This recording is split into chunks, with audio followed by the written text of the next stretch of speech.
Alright, man, what's the deal, man? It's your man King Eric, the media assassin, coming at y'all with another video, another album, mixtape breakdown, whatever you want to call it.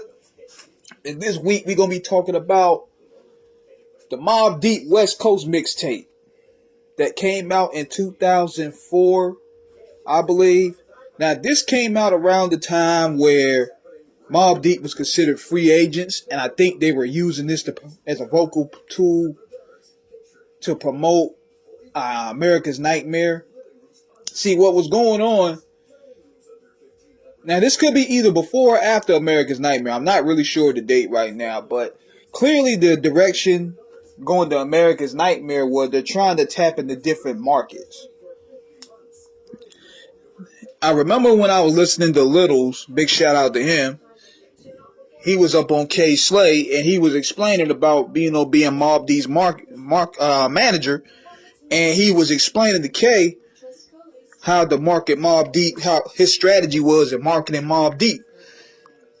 He wanted to look into where their weaknesses were, and apparently their weaknesses were the South. Not saying that a lot of people in the South didn't rock with Mobb Deep, or the West Coast for that matter, but it seemed like they had a core New York following, and they just wanted to expand a little more. So with this mixtape here, this was perfect opportunity to show love to the West Coast. And it also put the rest of the East to West thing for good. Because it sounded strange hearing Prodigy rap over Tupac instrumentals like When We Ride, Heaven Ain't Hard to Find, So Many Tears.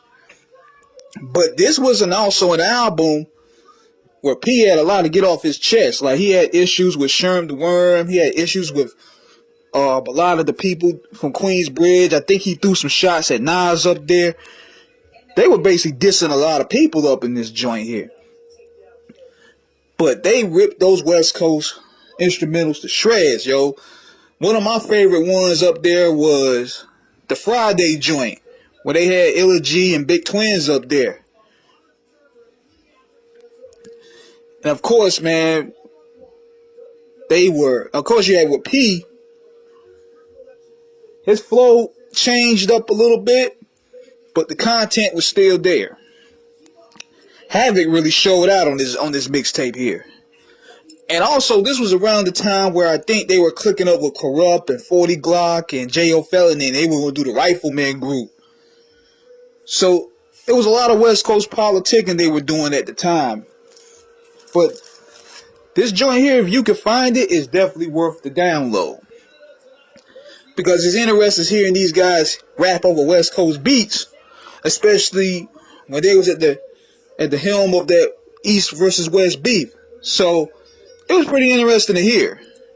Overall, it was a very dope mixtape. And going on to Amerikaz Nightmare, it was solid. It was actually solid, but it could have been better to me. Like, people were kind of disappointed that they didn't get that trademark dark New York grimy Mobb Deep sound, but they were just trying to expand to different markets, and I can't blame them because it's a big world out there. And I remember even when they dropped the Little John single, and I was like, okay, they're going to really make a lot of people mad here. So they tried, but nevertheless, though, man, it did what it did. Got It Twisted was my joint, though. Then they reached out to Twister and had him up there.